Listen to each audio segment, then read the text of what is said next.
कक्षा 11 के विद्यार्थी लोग नागरिक शास्त्र का पेपर मिलने के लिए बहुत ज़्यादा कमेंट कर रहे थे कि सर नागरिक शास्त्र का पेपर डालिए, वो भी ऐसा जिस पे कोई कोड ना हो, प्लेन वाला। तो देखिए मैं आप लोगों की डिमांड में दोस्तों ये वाला जो पेपर है उसकी व्यवस्था मैंने करा दी है। ठीक है, मैं यहाँ पर मैं आपको अपलोड कर देता हूँ। ठीक है, ध्यान से देखिएगा एक एक प्रश्न, और कमेंट देख सकते हो लगातार लड़कों के आ रहे हैं, आप जाकर कमेंट बॉक्स चेक कर सकते हो पिछली वीडियो के जिनमें 10,000 प्लस व्यूज होंगे। वहाँ पर आप देखोगे कि 100 से ज़्यादा बंदों का कमेंट आता है कि सर यही पेपर सेम टू सेम मेरे स्कूल में आ गया है, प्लीज़ आप इसी प्रकार का पेपर डालिए। तो आपके भी स्कूल में यही पेपर आएगा। अगर ये नहीं आता है तो आप इनमें से 2-3 क्वेश्चन जरूर पा जाएंगे। और अगर आपको पूरा का पूरा मॉडल पेपर ऐसे फंस जाएगा, पूरा का पूरा मॉडल पेपर कब फंसेगा, जब आप प्लेलिस्ट में जाकर के क्लास 11 के पूरे जितने भी पेपर डाले गए हैं, चाहे वो मैथ का हो, इंग्लिश का हो, हर विषय का देखोगे ना, तो आपको वहाँ पर पूरा का पूरा ऐसे पेपर ही आपके स्कूल में आएगा, प्रधानाचार्य लेकर आएंगे। ठीक है, चलो स्टार्ट करते हैं। भारत में अंतरिम सरकार का गठन कब हुआ, ये आपको बताना है। तो ये हुआ 1946 में। भारत के संविधान में कितने मौलिक अधिकार हैं, तो ये है 7 मौलिक अधिकार। भारतीय संविधान के अस्थाई अध्यक्ष कौन थे, तो दोस्तों ये अस्थाई अध्यक्ष कौन थे वो यहाँ पर आपको लगा लेना है। ठीक, इसके बाद है भारत के संविधान में मौलिक अधिकार कहाँ से लिया गया है, तो ये भी आपको टिक मारना है। अमेरिका से लिया गया है कि रूस से लिया गया है कि ब्रिटेन से लिया गया है कि जापान से लिया गया है, जहाँ से भी लिया गया है आप उसको टिक मारेंगे। इसके बाद है प्रधानमंत्री को शपथ कौन दिलाता है, तो दोस्तों राष्ट्रपति दिलाता है कि उपराष्ट्रपति दिलाता है कि कैबिनेट मंत्री दिलाता है, या इनमें से कोई नहीं।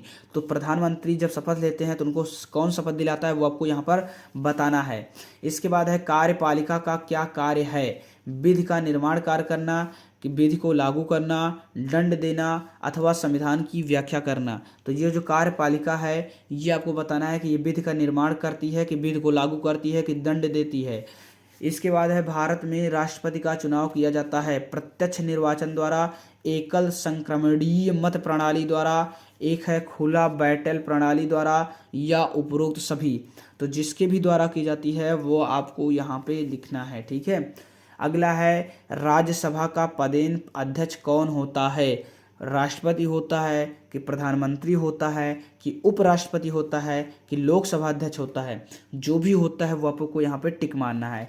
इसके बाद है राज्यसभा के सदस्य चुने जाते हैं, 5 वर्ष के लिए चुने जाते हैं कि 6 वर्ष के लिए कि 7 वर्ष के लिए, या इनमें से कोई नहीं, तो ये आपको बताना है। ठीक है, इसके बाद है लोकसभा में कितने सदस्य मनोनीत किया जाता है, 12, 2 लोग, 12 लोग, 15 लोग, या 10 लोग। फिर से मैं आप लोगों को याद दिला देना चाहता हूँ कि जितना ज़्यादा आप लोग वीडियो को शेयर करोगे उतना हमारा मनोबल बढ़ेगा, जितना ज़्यादा लोग देखेंगे वीडियो को उतना ही ज़्यादा हम यहाँ पे मॉडल पेपर अपलोड करेंगे, और जितना ज़्यादा मॉडल पेपर अपलोड करूँगा उतना ज़्यादा गारंटी के साथ कि यही पूरा पेपर आपके एक विद्यालय पे आएगा, क्योंकि हम लोग दोस्तों मार्केट से पेपर लेकर आते हैं और 100% आपके विद्यालय में वही पेपर आता है। ठीक है, अगला क्वेश्चन है भारत के संविधान को बनाने में कितना समय लगा, तो दोस्तों आपको बताना है कि 2 वर्ष 11 माह और 18 दिन का वक्त लगा था। इसके बाद है कार्यपालिका किसे कहते हैं, तो ये सब फेमस क्वेश्चन है। इसके बाद है संसद किसे कहते हैं, अब देखिए संसद क्या होता है आपको बताना है। अभी आपको पता है प्रधानमंत्री वाला चुनाव आ चुका है, आचार संहिता भी कल से लागू हो जाएगा।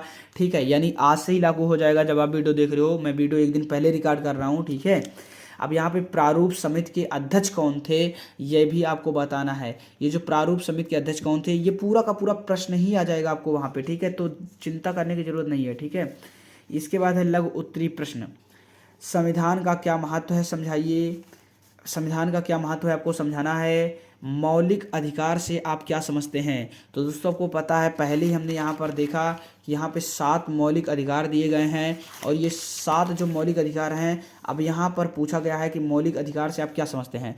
तो यहाँ पर आपको बताना है कि मौलिक अधिकार की क्या महत्व है हमारे लाइफ में, हम क्या समझते हैं उससे, और कौन कौन से मौलिक अधिकार हैं। ठीक है, इसके बाद है लोकतंत्र से आप क्या समझते हैं। भाई लोकतंत्र क्या है, जनता का जनता के द्वारा जनता के लिए बनाया गया कानून है लोकतंत्र। ठीक है, तो ये आपको अच्छे से लिखना है। दीर्घ उत्तरीय प्रश्न आ गया है अब आपके लिए। पहला है प्रधानमंत्री के महत्वपूर्ण कार्यों को स्पष्ट कीजिए, यानी एक प्रधानमंत्री यानी हमारे देश का जो प्रधानमंत्री होता है वो आखिर कौन कौन से महत्वपूर्ण कार्य करते हैं वो आपको यहाँ पर बताना है। इसके बाद है संविधान सभा के विषय में विस्तार से स्पष्ट कीजिए, किस पे, संविधान सभा के विषय में। ठीक है, स्पष्ट विस्तार करना है। फिर है भारत के 28 राज्य व उसकी राजधानी लिखिए।